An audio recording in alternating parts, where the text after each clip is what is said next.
Bonjour tout le monde et bienvenue dans une nouvelle émission du Corner Club, c'est la 17e aujourd'hui et on est ravis de vous retrouver et on va parler d'un sujet que ça fait un petit moment qu'on veut explorer avec Jimmy. On va parler de manga et de comics et on a un invité très spécial, très spécialiste du sujet. On a Bruno d'Animeland, ça va ?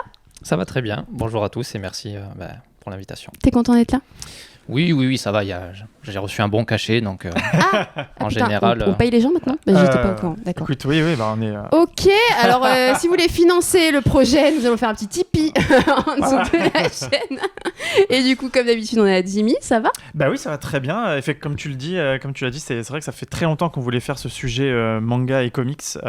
C'est peut-être même un des tout premiers qu'on avait en tête à l'élaboration de l'émission Corner Club. Et donc, c'est vraiment cool de pouvoir enfin la faire, cette émission. Et avec Bruno, trop bien. Yes. Alors déjà, Bruno, peut-être tu peux te présenter pour ceux qui ne te connaissent pas. Qui es-tu ? Je suis Bruno Delacruz, journaliste pour le magazine Animeland, qui est le plus vieux magazine en France à défendre le manga et l'animation japonaise, puisqu'il a été fondé en 91. Donc c'était une époque où... quand tu disais que tu aimais les mangas, on te regardait vraiment chelou. Donc c'est toujours un peu le cas, mais... peut-être moins aujourd'hui. Un petit peu moins aujourd'hui quand même, voilà, c'est vrai. Donc voilà, tout simplement, journaliste pour le magazine et très content de l'être. Trop bien. On voulait aborder ce sujet parce qu'il y a des clichés qui reviennent entre les deux, des ressemblances et aujourd'hui une grosse concurrence. Pourquoi tu voulais aborder le manga et le comics, Jimmy, et quel est ton lien entre les deux ? Parce qu'en vrai, tu es un premier lecteur de manga avant d'être dans le comics. Alors oui, déjà, c'est vrai. Parce que je te connais. Tu avais l'air surpris, mais on travaille ensemble depuis longtemps. Pour répondre tu m'as posé plusieurs questions. Alors déjà, pourquoi je voulais faire ce sujet manga et comics ? C'est parce que, effectivement, j'aime les mangas et les comics. Je fais partie de ces gens qui aiment les deux et qui ne sont pas fermés à la découverte de l'un ou de l'autre. Et même d'ailleurs, même de la BD franco-belge. Et peut-être qu'un jour, on fera aussi un sujet sur... la BD franco-belge et les comics. Et je voulais aborder ce sujet parce que depuis que je suis libraire, je vois aussi l'envers du décor, en tout cas pour la partie comics, et de plus en plus manga, puisqu'on commence aussi à vendre du manga en boutique. Et ça me semblait intéressant d'aborder ce sujet de la place du manga en France, la place du comics en France, la place de la BD en général en France, et de parler de ce qui se fait de mieux dans ce domaine-là, de ce qui se fait de plus mainstream, de plus confidentiel aussi, et de voir ce qui est finalement différent entre ces deux branches de la BD, et aussi ce qui est vraiment très similaire, ce qui rassemble en fait les gens autour de cette passion commune finalement. Et toi, Bruno, ton lien avec le comics et le manga ? T'as commencé par quoi ? J'ai même commencé par le comics, grâce à mon... Vous avez fait l'inverse. Grâce à mon grand frère Anthony, qui était un énorme lecteur de comics, qui dessinait beaucoup aussi. Et j'ai commencé, alors peut-être pas avec le haut du panier, ça a d'abord été avec les X-Force, mais c'est une série que j'aime toujours énormément, et un petit peu après avec Spawn. Puis ensuite, forcément, tu tombes sur Dragon Ball, là ça ouvre une porte les classiques, incroyable, et quand même la force de mon grand frère, ça a été très vite de me tourner vers... il faut dire qu'à l'époque, les œuvres étaient beaucoup plus violentes et cathartiques qu'aujourd'hui. Aujourd'hui, la majorité de l'offre manga, surtout celle qui nous parvient en France, c'est du divertissement un petit peu sans fond. Et c'est vrai qu'à l'époque, on avait des œuvres qui étaient très violentes. Donc en fait, quand je lisais un comics, quand je lisais un manga ou que je découvrais un animé, j'avais quand même le sentiment d'avoir quelque chose... J'aime les œuvres violentes. J'avais le sentiment d'avoir des passerelles quand même. C'est-à-dire que Spawn, c'était dans un endroit super crade, très urbain, très violent. Et puis d'un coup, je regardais Akira, c'était urbain, très violent. Donc... Et je me suis dit, je différenciais pas tout de suite, j'étais très jeune. Mais voilà, et c'est pour ça que je suis resté, je pense, très attiré par les deux. Donc c'est drôle parce que finalement, c'est pas selon le support, c'est plutôt selon la thématique. Donc t'arrives pas vraiment à faire de différence. Et justement, ma question, c'était, aujourd'hui, on a l'impression qu'il y a deux publics, qu'il y a une division qui se fait. Alors évidemment, c'est deux secteurs différents, l'un côté Japon et l'un côté américain, donc c'est pas les mêmes codes. Mais c'est intéressant ce que tu dis, pourquoi il y aurait deux publics ? Alors que finalement, c'est de la lecture oui, c'est similaire. Il faudrait faire d'abord une analyse éditoriale. C'est-à-dire que comment est-ce que l'offre elle est proposée et qu'est-ce qu'on nous dit de cette offre. Évidemment, la première différence, je vous apprends rien, c'est qu'on est sur une œuvre couleur d'un côté, noir et blanc de l'autre. On est d'abord passé, en plus en France pour le côté manga, par une lecture sens occidental, donc on a aussi un petit peu dénaturé le truc en disant ben voilà, si on le met dans le sens occidental, vous inquiétez pas, ça va rien changer. Donc déjà c'est une approche qui n'était pas hyper respectueuse non plus. Ensuite, pourquoi est-ce que c'est différent ? Moi je crois tout simplement qu'aujourd'hui les frontières sont de moins en moins nettes entre le manga et l'animation, entre le manga et le comics. Pourquoi ? Parce que même très tôt, des mecs comme Moebius dans le monde franco-belge, il a été attiré par Katsuhiro Otomo, un grand mangaka. Et dans le même sens, Frank Miller, il a fait les couvertures de Lone Wolf and Cub, qui est un immense manga. Donc il y avait déjà, au niveau des artistes, une intertextualité. Et du côté des lecteurs, malheureusement, c'est vrai qu'on a un petit peu besoin d'avoir une sorte de, je dirais, de légitimité. Dire, ah mais mon auteur de comics préféré, Alan Moore ou Frank Miller, ils apprécient le manga, donc peut-être que ça vaut le coup. Il y a eu un petit peu ça. Donc on va suivre d'abord l'auteur plutôt que l'œuvre. En tout cas, j'ai eu ce sentiment. Maintenant, si on prend juste sur le plan artistique, on est sur un gros mélange artistique, justement. En plus, avec Internet, des auteurs de manga découvrent des auteurs de comics, etc. Et ça se retrouve dans le trait. Peut-être qu'on l'abordera un petit peu plus tard. Oui. Je ne pense pas qu'il y ait une césure si forte entre les deux lecteurs. Le dernier problème, c'est que si un lecteur de manga veut se mettre au comics, pour trouver le début et la fin, c'est compliqué. On le sait. Oui, parce qu'eux ont l'habitude d'avoir des œuvres runs, qui enfin même commencent pas des runs, et mais qui voilà, se finissent. Dans le manga, c'est beaucoup plus simple de te dire, bah tiens, regarde, je te propose ça, il y a le tome 1, et ça va aller jusqu'au tome 17, et c'est fini. Par contre, si tu veux attaquer les comics, alors je commence où, Spider-Man ? Est-ce que je fais le run de Dan Slott ? Est-ce que je vais... Ouais. Et c'est marrant que tu parlais tout à l'heure qu'il y a des connexions. Il y a eu un article très intéressant en lien avec le festival d'Angoulême où beaucoup d'auteurs en fait maintenant s'inspirent de style manga et que justement voulaient dépasser des frontières. Alors on était plutôt sur du roman graphique qui essaye d'aller entre la BD, le manga et le comics. Mais voilà, peut-être qu'aujourd'hui la césure se fait, comme tu dis, au niveau du public et pas forcément au niveau édito, au niveau auteur, au niveau créa. Alors, peut-être qu'on développera plus tard, mais quand vous avez des auteurs comme Joe Mad qui ont éclaté, on a dit, voilà, c'était vraiment la fusion parfaite entre le comics, Sylvain Repos, le manga, par exemple. Mais je crois surtout qu'il y a une grosse influence du jeu vidéo, en réalité. Du jeu vidéo japonais, notamment chez Capcom. Vous prenez les Marvel versus Capcom, par exemple. Tout ce qui a été fait au niveau de ce graphisme-là, les grosses épaules, les grosses mains, certaines silhouettes, ça atterrit dans le comics. Après, des mecs comme Ramos aussi, ils ont un petit peu mélangé leur tambouille. Merci. Non, mais c'est mon nom de famille. Du coup, apparemment, ma famille... Merde, putain. T'es pas mexicaine. Ah oui, on fait du foot. Ah voilà. Putain, ouais, c'est vrai. Donc voilà, c'est vrai que... Mais bon, peut-être que là, je vais un petit peu trop loin, mais... Donc voilà, il y a vraiment la question éditoriale, c'est comment est-ce qu'on le positionne. Le comics, c'était quand même...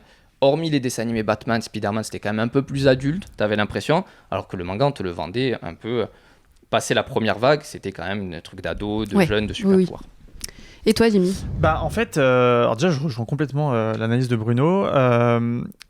Moi, de ce que je vois en tant que libraire, et donc je vois passer pas mal de gens, je vois quand même qu'il y a cette scission, on va dire, quand même entre lecteurs. Et en fait, il y a quand même un côté un peu, pas idéologique, mais un côté vraiment, j'ai choisi mon camp. Mais ça, on le trouve surtout chez le jeune public. C'est-à-dire que quand tu es jeune lecteur et que tu viens de découvrir les mangas ou les shonen en général, par exemple, et que tu dis « c'est trop bien, ça me correspond », et ben tu vas t'y plonger corps et âme, tu vas commencer à en lire plein, tu vas t'intéresser à des animés, à des trucs qui vont venir, qui sont pas encore sortis en France, etc. Et en fait, tu vas vouloir en devenir limite l'ambassadeur auprès de tes camarades. Tu vois, auprès de tes amis, tu vas dire « Ah, mais tu connais pas tel truc, non, mais tu devrais pas regarder ça, tu devrais plutôt lire ça, etc. » Et de fait, si tu viens voir cette personne-là et que tu dis mais moi j'ai des comics, et ben au début ça va être un peu genre mais non, en fait moi je suis team manga, je me raconte. Par contre, plus on lit des choses, plus on se rend compte que en fait les mangas c'est cool, les shonen dans les mangas c'est cool, mais déjà les mangas c'est pas que les shonen déjà, et après on se rend compte que la lecture que la bande dessinée c'est pas que le Japon, c'est c'est que t'as l'Europe, t'as les États-Unis et pas que en vérité, et après ça peut trouver. Et effectivement quand on vient du manga, et je te rejoins mais à 1000%, mais quand tu arrives sur les comics et que tu dois lire du Spider-Man ou du Superman, mais moi tous les jours je dois répondre à la question par où je dois commencer quoi.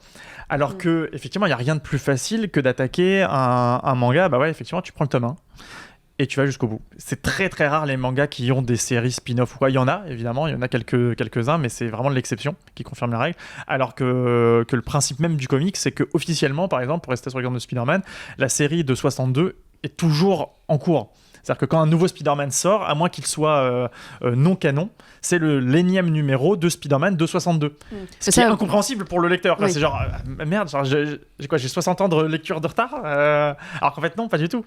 Mais ouais, donc ça peut être terrifiant. Alors, à l'inverse, que le lecteur de comics qui, parfois, dans ces cas extrêmes, peut se semble sentir un peu un télo, genre je lis de la lecture pour adultes, mature, complexe, je connais tous les arcs narratifs et tout, quand on lui dit lis un manga, ça va du tome 1 au tome 10 et c'est fini, il peut se dire c'est pas assez compliqué pour moi. Ouais, ça, ou c'est pas pour moi, ouais, ou c'est quoi, ouais, j'attendrai de voir, j'attends de voir ouais, s'il y a un préquel, tu vois. Mais là, voilà, je caricature un petit peu, mais c'est vrai qu'il y a ce côté-là, mais au final, je vois de plus en plus de gens et je côtoie de plus en plus de gens qui lisent de tout et qui trouvent du bon dans tout. Parce qu'en vrai, c'est tellement triste de se priver de tout un pan de la culture littéraire. Quoi. Ce serait dramatique. Quoi. Mais oui, vas-y. Désolé, Alex, juste pour ajouter un petit truc. Lorsque le comics est arrivé chez nous, on avait quand même le format fascicule. En tout cas, c'était ce qui était le plus répandu. Donc, pour quelques euros, tu pouvais te choper ton petit fascicule. Quelques francs même à l'époque, du coup. Quelques francs, pardon, c'est vrai, quelques francs. Désolé, le vieux. Non, mais c'est vrai, j'ai commencé en plus par les francs. Donc, bien, évidemment. Avec une forme aussi de régularité.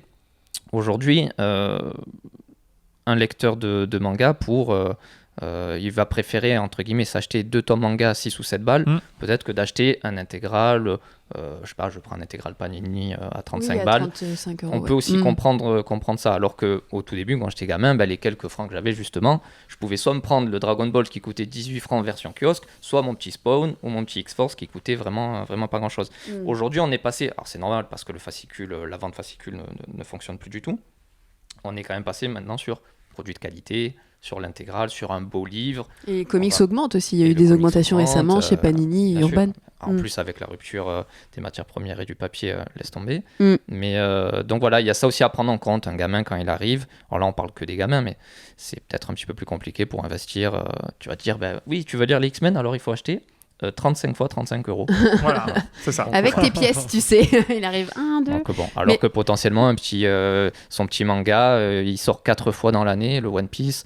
Bon, tu vois, c'est plus facile à... Mais là, je ne parle vraiment que des jeunes lecteurs. Et justement, on parle beaucoup en ce moment de la communauté de niche au niveau du comics, des 4%, même si c'est à nuancer, et du fait que le comics ne marche pas tant que ça, justement parce qu'il tourne qu'avec des lecteurs aficionados, et que, à contrario, le manga marche. C'est pour toutes ces raisons-là aussi que le manga explose. Je pense que c'est juste mathématique.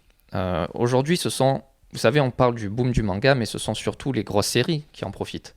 Donc Tokyo Revenger, Jujutsu Kaisen, My Hero Academia, ça ce sont des tomes qui à chaque fois s'écoulent 80, 100 000 unités, même plus parfois.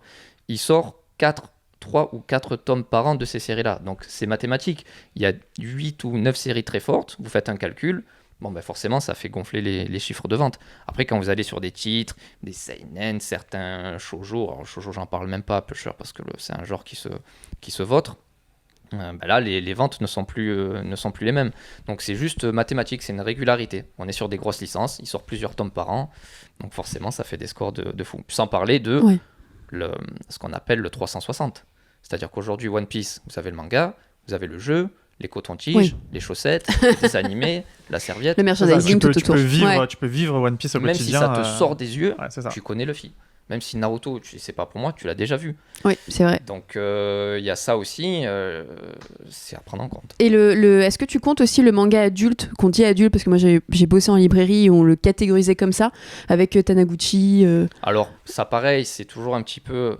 Au Japon, c'est un système marketing, c'est aussi pour que le libraire s'y retrouve, c'est-à-dire les mangas pour jeunes filles, les mangas pour jeunes garçons, les mangas pour femmes, mangas pour adultes, et après je parle pas de tout ce qui est hentai ou ça, c'est encore autre chose. Mais c'est juste donc le seinen qui est considéré comme étant un récit pour adultes.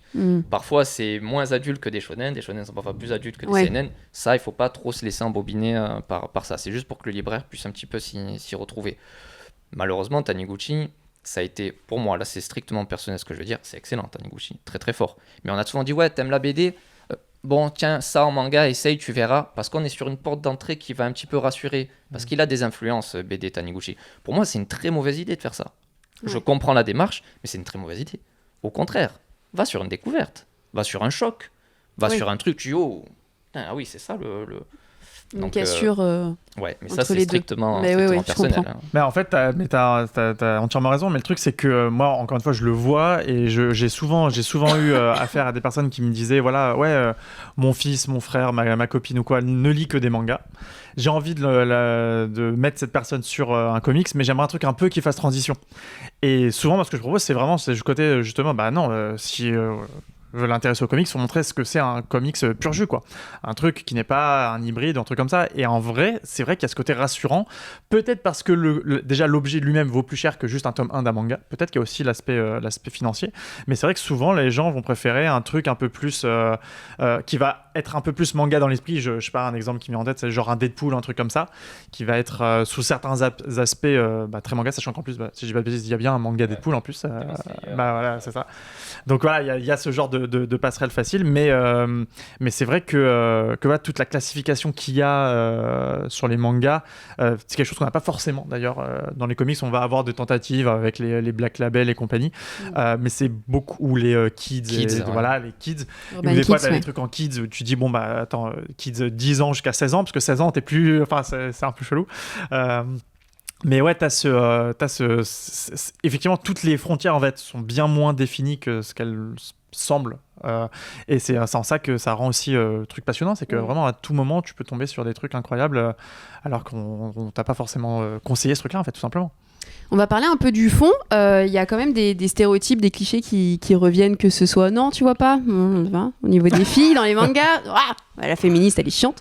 Bref, il y a quand même des stéréotypes qui reviennent et dans le manga et dans le comics. Qu'est-ce qui est le plus différencié pour vous Alors, qu'est-ce que tu veux dire par différencier quel est le cliché le plus récurrent dans le comics et dans le manga qui différencient et qui du coup divisent un peu les publics alors, et après un en commun si tu veux. En fait, déjà, moi, alors, je vais même pas parler des clichés que j'entends, je vais vraiment parler de mon expérience de lecteur de comics. C'est mon avis à moi, 100%. C'est que moi, alors, dans les clichés qui m'horripilent dans les comics, mais vraiment, c'est-à-dire que je n'en peux plus, c'est la non-fatalité de la mort. La mort, c'est quelque chose d'important, c'est quelque chose de grave, c'est un sujet grave du quotidien que l'on vit tous tôt ou tard, et je vous le souhaite le plus tard possible, même pour vous ou pour vos proches. Mais la mort, c'est un sujet grave et qui, à chaque fois qu'il est dans les comics, ou la plupart du temps, est surfait. Que les personnages ne meurent jamais vraiment. Tous les personnages majeurs ont un chapitre qui s'appelle la mort de Superman, la mort de Batman, de Wolverine, de Spider-Man, des X-Men, et même tous les dérivés, les extinctions, les annihilations, enfin... Damnation. La mort, c'est facile, on peut la sortir à tous les conneries. Il y a plein de personnages dont l'origin story est la mort, Spawn, Ghost Rider, n'importe qui... Enfin, le nombre de personnages qui commencent avec la mort et qui en vrai, la mort, c'est pas si grave que ça. Le personnage revient, fait que c'est quelque chose qui me fatigue. C'est pour ça que je vais parler un peu d'adaptation. Donc quand on voit ces films du MCU où on va voir des personnages mourir, ou même d'ailleurs même chez DC, avec je sais pas, Superman qui meurt à la fin de Batman vs Superman, et qu'il y a des gens qui sont juste des amateurs de films et qui n'ont pas spécialement l'habitude d'en lire et qui apparaissent choqués quand le personnage meurt à l'écran, j'ai juste envie de leur dire mais si tu as lu des comics, sache que de toute façon le personnage reviendra. Ils se débrouilleront, il reviendra, parce que finalement, dans les comics, la mort n'est jamais une fin en soi. Il y a le petit bain de Ra's al Ghul aussi, voilà, ça fait plaisir. Il y a toujours quelque chose, voilà, il reste quelque chose à survécu, et on trouvera bien quelque chose, voilà. Et voilà, donc si vraiment c'est mon cliché numéro 1 qui me fatigue dans les comics, c'est la mort. C'est pas quelque chose qu'on retrouve dans le manga, parce que moi je suis moins lectrice de ça. La mort est plus définitive. Bruno pourra me dire, mais pourra infirmer ou pas, mais moi je trouve, dans tout ce que j'ai lu comme manga, c'est que en général, la petite subtilité, c'est qu'en général les personnages sont toujours à l'article de la mort et vont s'en sortir. Et en général, les personnages qui meurent pour de bon, et c'est souvent un point pivot pour les autres personnages. Mais du coup, il y a beaucoup moins de morts dans les personnages principaux, j'entends, dans les mangas, de mon ressenti. Mais souvent, tu as des personnages où tu dis non, tu n'as pas pu survivre à ce qui vient de t'arriver. Mais en fait, il trouvera une période du genre si, c'est parce qu'il s'était tourné un petit peu au moment où il s'est pris le coup. Donc voilà, en vrai, ça revient à peu près au même. C'est genre, finalement, l'enjeu n'était pas si grave que ça. Sauf que dans les comics, on n'hésite pas à dire il est mort, et 3 chapitres plus tard, en fait, non. Alors que dans le manga, c'est vous avez cru qu'il était mort, mais en fait, regardez, non, c'est bon, regardez, il respire, donc il va s'en sortir. Un autre élément aussi pour la mort dans les comics, c'est les reboots. Moi, je pense notamment Batgirl qui devenait Oracle et qui finalement redevient Batgirl. Ça, c'est éditorial. Ça, c'est plus éditorial de faut que le personnage continue et qu'on est toujours sur la même série depuis 30 ans. Ouais. Donc, faut trouver une astuce pour garder le personnage en vie, plus que la personne qui incarne le personnage. Quoi. Donc, il y a aussi de ça. Complètement. Mais du coup, je t'en prie. C'est un excellent sujet. Si je peux faire un tout petit peu d'auto-promo. Bien sûr. On a participé à l'écriture. Alors ça, c'est en dehors d'Animeland, c'était avant. Un bouquin qui est sorti chez les Moutons Électriques qui s'appelle Sous le masque, où on analyse la mort, justement. C'est Victor Lopez qui a écrit ce texte. C'est un gros pavé, donc je vous conseille vivement la lecture de ce bouquin. Et en réalité, on a eu toute une réflexion autour de la mort, dire que l'immortalité ne sert à rien dans un comics. Et il y avait je me souviendrai toujours donc c'est dans Deadpool Kills Marvel Universe, je crois. Et Deadpool qui dit à Logan, il dit mais ton pouvoir c'est pas le facteur guérisseur, c'est la popularité. Dans le sens où si tu reviens de la mort, c'est pas parce que tu as un pouvoir, c'est parce que tu es célèbre et qu'il faut vendre du comics. Donc toujours ce discours très méta. Et en réalité, la mort, c'est toujours aussi à la fois un marqueur narratif et temporel. Il y a eu des morts qui ont entre guillemets bouleversé quand même le comics. Gwen Stefani Gwen Stacy, ouais. Gwen Stefani, c'est la chanteuse. Ouais, et là on va peut-être passer la musique si vous l'avez tous. Gwen Stefani, n'importe quoi.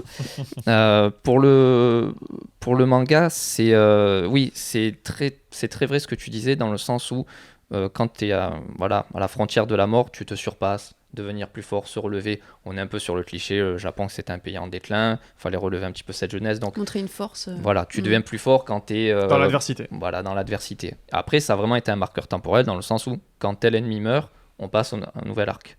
Tel ennemi meurt, c'est fini. Donc, il y a ça. Pour les clichés du manga, je rappellerai en amont qu'on est aussi sur des moules qui sont façonnés par un édito. On écrit d'une certaine manière chez Marvel, avec un certain éditeur. On écrit d'une certaine manière chez Shueisha, donc la maison d'édition japonaise qui édite Dragon Ball, etc. Tu dois répondre à des moules. Ce n'est même pas l'œuvre d'un auteur. C'est l'œuvre d'un auteur, d'un éditeur, c'est-à-dire la personne qui coécrit ou qui corrige le manga à ses côtés, qui lui dit de rendre les planches, etc., pour une maison d'édition. Donc, ces clichés-là, en réalité, ils sont façonnés presque de façon intentionnelle. C'est-à-dire, volontairement, on répète des circuits pour que ce soit une habitude, que ce soit des valeurs refuges pour le lecteur, qu'on sache où est-ce qu'on met les pieds, etc. Moi, effectivement, ce qui m'insupporte, à force peut-être, qu'il y a un petit peu trop de... À force d'en lire, oui. Oui, peut-être, c'est vraiment ce côté... les premiers ennemis deviennent les premiers amis. On a souvent ça. D'accord. Oui, c'est d'abord c'est d'abord... Ou sinon, cette idée selon laquelle je suis ce que je combats. L'attaque des titans, je combats des titans, je suis un titan. Bleach, Ichigo, je combats des Shinigami, je suis un Shinigami. Je peux t'en faire Goku, un Saiyan, je combats aussi à un moment donné contre des Saiyans. Et ça, voilà, mais après, c'est juste personnel, il y a rien de...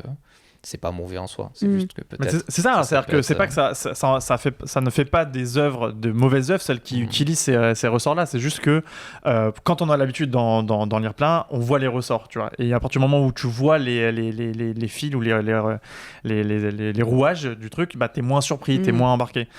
C'est comme... quelqu'un qui a vu beaucoup de films d'horreur, ce qui est mon cas, quand tu vois venir un jumpscare à des kilomètres, bon bah, même si la mise en scène est géniale ou quoi, bon bah, ok, super.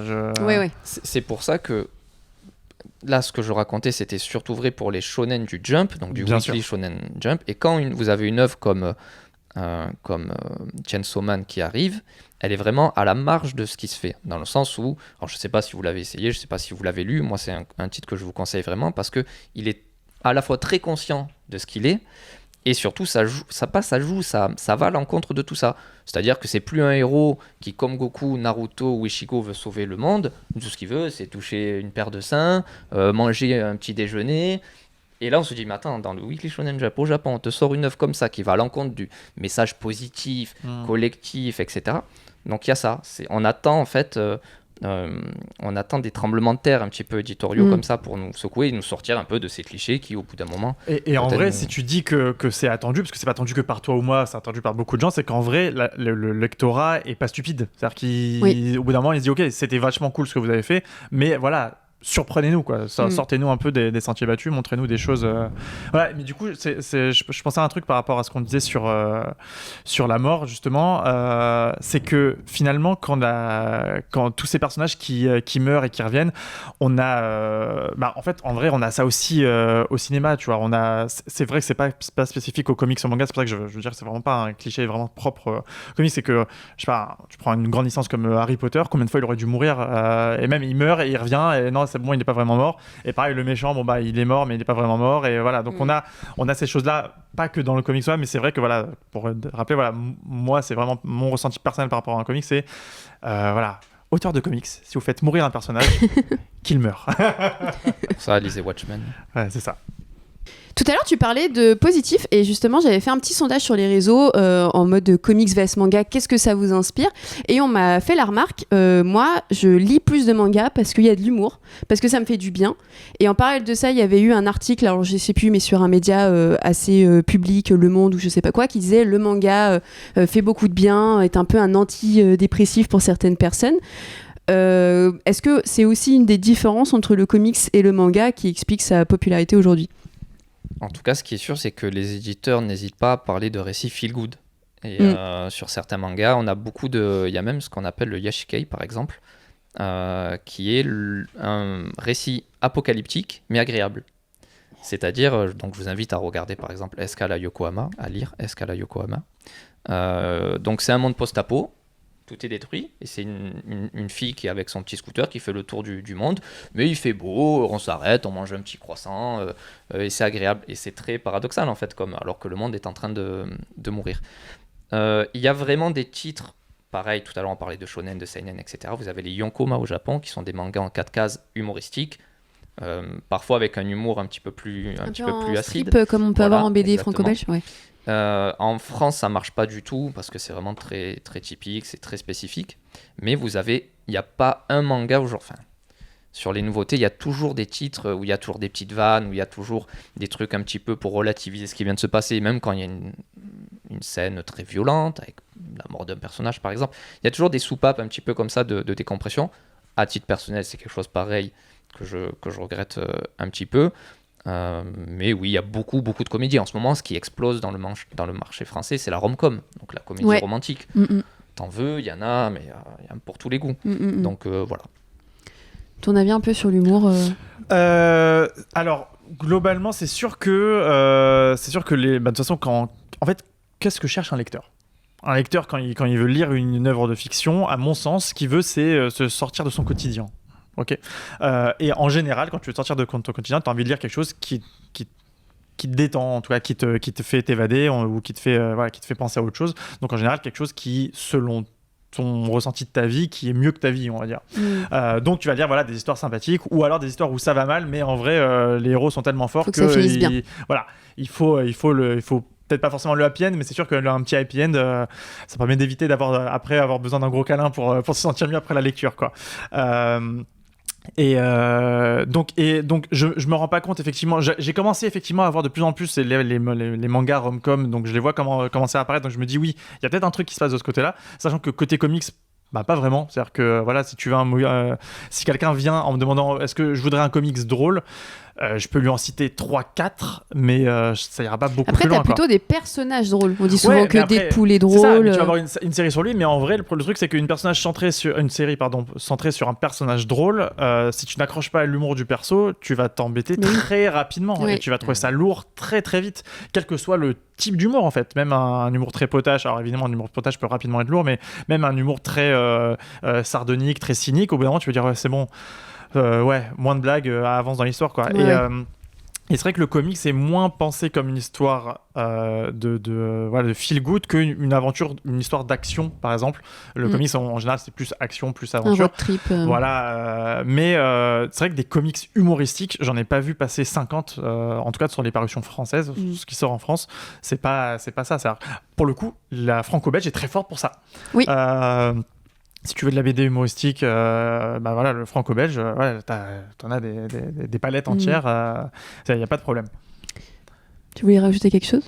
Non, c'est pour l'écriture des personnages, c'est vrai, parce que aujourd'hui, voilà, Deadpool, moi je suis toujours meurtri de voir ce qu'on en fait aujourd'hui, parce que c'était vraiment le mercenaire qui avait...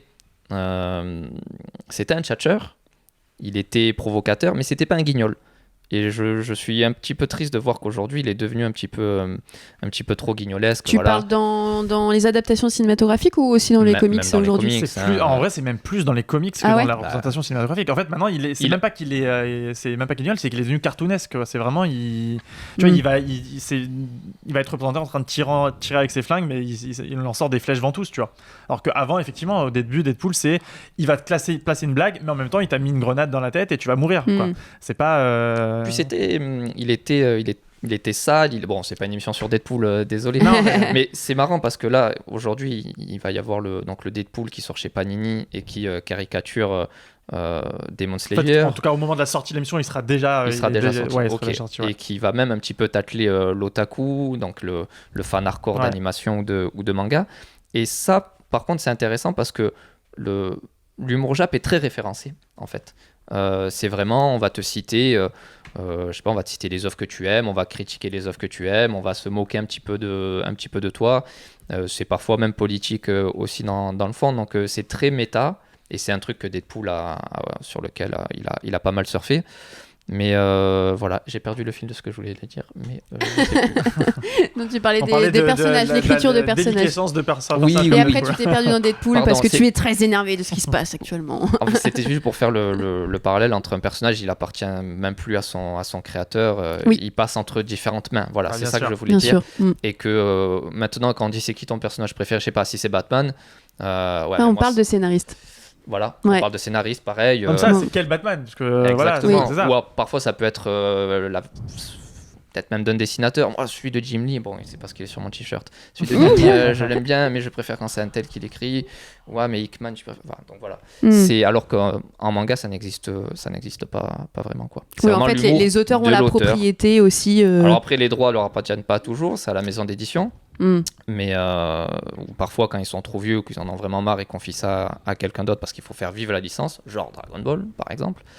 Mais sinon c'est un humour typique d'un auteur en fait. Donc c'est un petit peu plus identifiable, on va dire. Voilà. C'est vrai que la rom-com, faut pas lire Claremont pour avoir de la rom-com. T'as de la rom, t'as peut-être pas trop de com. Voilà. On a parlé de différence. Pour finir, peut-être, est-ce que vous pouvez me citer un point commun quand même, parce que en plus vous êtes tous les deux lecteurs de comics et de mangas. Quel est le point commun entre les deux pour peut-être inciter les gens à se dire qu'on est sur une même lecture? Je vais rester sur des éléments scénaristiques, en tout cas narratifs. Il y a un truc que les deux, un élément scénaristique que les comics et les mangas maîtrisent très bien, c'est les archétypes. Les archétypes de personnages, j'entends. Donc, voilà, quand je parle d'archétypes de personnages, on parle évidemment du héros, on va parler du mentor, de l'acolyte, du rival. Le héros vs vilain. Voilà, exactement. Et c'est des choses qu'on va avoir dans les deux, qui sont en général très rapidement identifiables. Il y a des auteurs qui s'amusent à jouer avec ça, où on ne sait jamais finalement si ce personnage-là va être le rival, ou en fait va être l'ami ou le mentor. Enfin, il peut se passer plein de choses à ce niveau-là, et c'est des choses qu'on va retrouver là-dedans, qu'on ne trouve pas que dans le comics et le manga, encore une fois, mais là c'est le sujet de l'émission. Bravo. Mais du coup voilà, c'est des choses qu'on va retrouver qu'on va retrouver assez fréquemment, avec les personnages qui vont être juste des personnages fonctions, qui vont apporter juste quelque chose qui va faire avancer l'intrigue, et c'est des choses qui fonctionnent bien en général. Pourquoi? Parce qu'encore une fois, c'est des mécaniques qui sont éprouvées depuis une éternité dans tout type de fiction, dans tout type d'histoire, et qui quand c'est bien fait, bien utilisé, parce que ce sont des outils finalement pour l'auteur et le dessinateur, quand ils ne sont pas la même personne, pour présenter une histoire lisible, claire, intelligible, même quand elle est extrêmement complexe. Elle va passer sur 10 temporalités différentes, à travers 10 visions de personnages différents. On arrive toujours à identifier ces éléments-là, ces personnages-là, et ça les rend attachants, ça peut les rendre passionnants, et du coup, dès que va sortir un épisode spécial sur, vous voulez en apprendre plus sur ce personnage-là, quelles sont ses motivations, et on va se dire, ouais, trop cool. On va pas se dire, en fait, ils traînent parce qu'ils ont pas rattrapé la date de parution, voilà. Donc voilà, c'est ça pour moi le point commun qui donnera envie de passer de l'un à l'autre. Si vous aimez des personnages archétypaux, le héros, le mentor, le rival, le grand méchant, le grand méchant qui en fait est gentil, etc., etc. On les retrouve dans les deux. Mais oui, bien sûr. Il y avait quand même une différence aussi dont on n'en a pas trop parlé. C'est que si je suis un lecteur de manga et que je me tourne vers le comics, le visuel que j'ai sur la couve, c'est pas le visuel que je vais avoir à l'intérieur. Oui, et c'est vrai, ça. C'est vrai. Alors pour nous, parce qu'on en bouffe des comics maintenant, on se dit ah trop bien, t'as vu Capullo il a fait cette cover, mais à l'intérieur c'est pas. Nous on s'en fout. Mais si tu connais pas, tu dis mais attends. Et là, 3 chapitres plus loin, mais c'est pas le même dessinateur. Et 6 chapitres plus loin, mais c'est pas la. Attends, mais là, tu peux avoir 6 dessinateurs sur un même comics. Exactement. Il y a une variété en termes de design qui fait que au Japon, c'est une vraie question, c'est même un petit problème. Toutes les œuvres qui sont graphiquement incohérentes, entre guillemets, je parle surtout des animés, ça fonctionne pas. Parce qu'on n'est pas habitué à avoir tant de variétés, tant de variations. Mais pour répondre à la question, sinon, tu as abordé le fond et l'écriture, je parlerai des splash pages, tout simplement. C'est vrai. Voilà, puisque c'est aussi quelque chose qu'on a dans le manga. Elles sont utilisées, il n'y a pas une utilisation qui est particulière au manga. Voilà, on est sur de la grande page, voire de la double page, avec un coup final ou un coup qui fait bien mal, ou une épique. révélation. Alors, ça peut être une superbe révélation, un plan iconique. Et ça, c'est une respiration qui est toujours très forte parce que lorsque c'est publié au Japon, vous le découvrez d'abord en magazine. Et que si vous finissez sur une double page qui vous arrache un petit peu le cœur ou sur le gros cliffhanger, il faut attendre 1 mois ou 2 mois parfois pour lire la suite. Donc voilà. Comme d'habitude, on termine l'émission avec des comics et là des mangas. À chaque fois, je vous demande votre inspiration préférée. En tout cas, par rapport à la thématique. Par rapport à la thématique, oui, parce que je fais bien mon travail, en effet. Non, c'est vrai. Sinon, et donc, sur la table, on a Fable et Lady Snowblonde. Pourquoi ? Donc je commence du coup, tu me Apparemment. regardes. Ok, très bien. Donc Fable, pourquoi? Tout simplement parce que en fait l'idée c'était de présenter un comics style 2, en tout cas pour ma part je voulais présenter un comics s'il devait y en avoir un à proposer. Et donc Fable, donc par Bill Willingham, c'est une série qui existe en 10 tomes chez Urban. Il y a quelques séries spin-off, mais la série principale est en 10 tomes, assez épais, il faut le dire. Mais pour moi c'est un modèle d'écriture, de narration, d'écriture de personnages, artistique même. Le travail que fait Birmingham pour le dessin est juste fabuleux. Les quelques artistes qui sont invités au cours de la série sont vraiment géniaux. Et Fable, en 2 mots, c'est assez simple. En gros, c'est les personnages de contes de fées qui vivent dans leur propre royaume de contes de fées, donc chacun a son royaume, vont être attaqués par un ennemi mystérieux qui s'appelle l'adversaire, et beaucoup de personnages de contes de fées vont mourir, d'autres vont être asservis et d'autres vont s'échapper des royaumes de contes de fées pour vivre parmi les humains, mais en restant cachés parmi les humains puisqu'ils ont leur pouvoir, ils ont leur spécificité, et du coup ils vont vivre dans un immeuble en plein milieu de New York, cachés aux yeux de tous par des grands sorts, de puissants sorts lancés par les magiciens qui sont exilés avec eux. Et en fait on va suivre leur aventure parmi les humains, avec comme fil rouge le jour où ils vont essayer de récupérer leur royaume, donc rentrer chez eux, quitter le royaume de la Terre. Et voilà, donc c'est une série qui, je crois, était sortie en 150 chapitres aux États-Unis, quelque chose comme ça. La série va reprendre là aux États-Unis et j'ai hâte, parce que c'est toujours Willingham qui est aux manettes. Et vraiment, voilà, si je devais vous recommander un comics qui sort des classiques, voilà, Batman, Spider-Man, qui sont tous aussi très bien, mais voilà, dans le genre indé qui vaut vraiment le coup, qui est vraiment un chef-d'œuvre d'écriture. Et dans la continuité aussi, vu qu'il y a plusieurs tomes. C'est vraiment un très très beau travail. Et c'est ce qui se rapproche un petit peu de l'esprit manga, dans le sens où c'est un auteur qui avait en tête une série longue, un peu comme pouvait l'avoir McFarlane avec Spawn ou Kirkman avec Walking Dead. Voilà, ou on a Mignola une avec série, Hellboy. Exactement, on va avoir une série longue. Il avait son cap en tête, il a travaillé tout du long dessus avec quasiment le même dessinateur tout du long, donc il y a cette continuité graphique, et c'est génial. Il y a des arcs, il y a vraiment cet esprit un peu manga en plus dans la narration, mais voilà, c'est vraiment une œuvre magistrale de bande dessinée, même au sens large du terme. Voilà. Et toi Bruno, du coup tu as choisi Lady Snowblonde. Étonnant. Oui, pourtant c'est un titre incontournable. Je vous passe le classique, c'est le manga qui a inspiré Kill Bill. Donc on est sur un titre de vengeance pur et dur. C'est un titre de 1973 ou 72, si je dis pas de bêtises. C'est un titre de 2 très très grands auteurs, Kazuo Kamimura, qui est un immense dessinateur décédé, très très fort pour la dramaturgie. C'est vraiment un titre qui est très poignant, qui est très sensuel, Donc ça parle tout simplement, c'est une femme qui cherche à se venger après avoir perdu son mari. En fait, elle va accoucher en prison d'une fille, et cette fille va prendre la succession, entre guillemets, de cette vengeance. Donc c'est à l'ère Meiji, une ère charnière au Japon.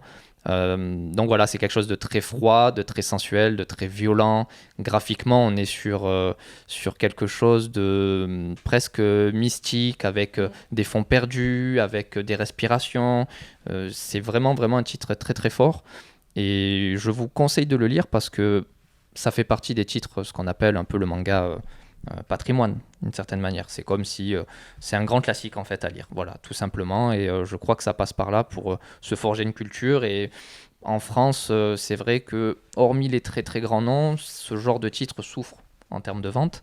Alors peut-être pas Lady Snowblood parce qu'il a vivoté entre différentes éditions, mais je pense qu'on gagnerait à s'intéresser à ces titres-là qui sont très respectés au Japon. Les auteurs sont des grands noms au Japon, et je crois que nous, il y a un truc qui me sort toujours par les yeux, c'est lorsqu'on demande un conseil d'un titre, c'est de quoi ça parle, et il faut qu'on vende un titre en 2-3 lignes, absolument, et que si en 2-3 lignes on n'arrive pas à te séduire, ah mais non, tu vois, ah c'est quoi l'histoire, c'est des voitures qui, ah mais non. Faut avoir tout dit, quoi, faut pas laisser le mystère. Ouais. C'est comme si on se rend compte, et du coup, attends, mais parle-moi de toi et on verra si t'es intéressant. Donc essayons de faire un chemin inverse, allons-nous vers l'œuvre, faisons un pas vers l'œuvre, même si c'est des mondes qui nous sortent des yeux, même si c'est des trucs que l'on n'aime pas. Et puis voilà. Puis je trouve ça intéressant avec ce titre parce que la vengeance, c'est quelque chose qui est énormément exploité dans les comics, avec Batman évidemment, et je ne cite pas que lui, et donc ici ça peut être aussi un premier point d'entrée pour les lecteurs de comics. Et puis surtout, c'est très actuel, c'est une femme qui se rebelle dans un milieu ultra dominé par les hommes, parce que c'est un monde un peu samouraï aussi. C'est pas une ascension sociale, hein, attention, c'est un drame social, et je crois qu'aujourd'hui, voilà, avec l'émancipation, le débat autour du féminisme, etc., c'est un titre qu'il faut lire maintenant. C'est aussi nécessaire, voilà. Complètement. Merci beaucoup les garçons, c'était super intéressant. J'espère qu'en tout cas vous avez pu un peu comprendre les différences, les points communs, et surtout n'hésitez pas à être curieux, c'est vraiment un mot important, que ce soit pour les comics ou pour plein d'autres choses à lire. Je pense qu'il n'y a pas de frontières et qu'on peut lire de tout tant qu'on est intéressé par certaines thématiques, comme tu l'as dit Bruno. En tout cas, n'hésitez pas à aller voir les magazines d'Animeland si vous êtes aficionados de ça. N'hésitez pas du coup à venir nous revoir en boutique, que ce soit en boutique au 25 boulevard Voltaire ou sur notre site en ligne. Et puis on vous dit à bientôt dans une prochaine vidéo. Au revoir. Ciao.